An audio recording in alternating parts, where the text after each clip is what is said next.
But what is a poetic device? Do they only work in poetry? In this article, we'll cover what they are, when you can use them, and how to better understand their function in any literary form. Okay. So, what is a poetic device? At its most basic, a poetic device is a deliberate use of words, phrases, and sounds, and even shapes to convey meaning. Write this down. Or type it in your file, whichever. You can make a file and type it in. Because I want you to do that for uh, all your definitions as well.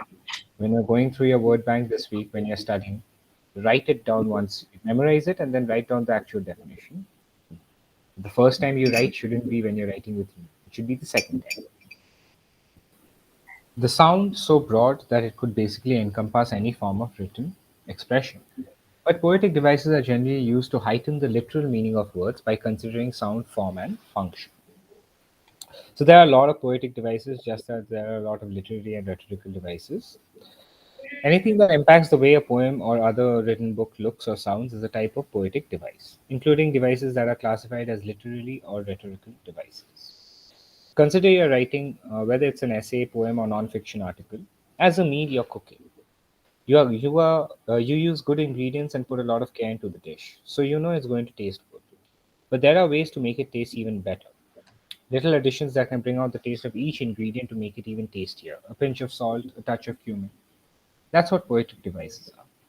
Like the metaphor I used in the last paragraph. So this whole thing was a metaphor, right? It's a metaphor explaining how cooking or poetic devices and its impact through an analogy of cooking. Okay, through an image of cooking.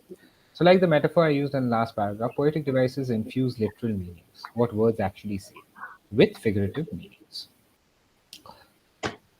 You might have got the point that poetic devices improve writing without me comparing them to spices, but what metaphor added flavor and enhanced the meaning that was already there? Okay.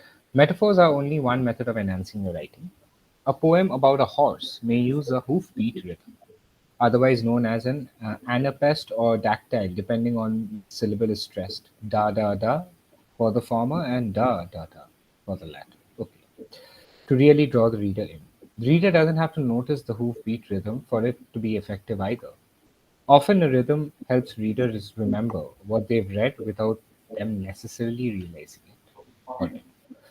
One important thing to remember is that literary devices like spices are great in moderation, but overpowering is if it's overused. Nobody wants to eat a bowl of pepper, just like nobody wants to read something if its meaning is totally obscured by flowery language. You don't have to hold back entirely. Many wonderful poets, essayists, and authors can use flowery. Uh, Writers commonly use literary devices in poetry to help make their points memorable or their language more evocative.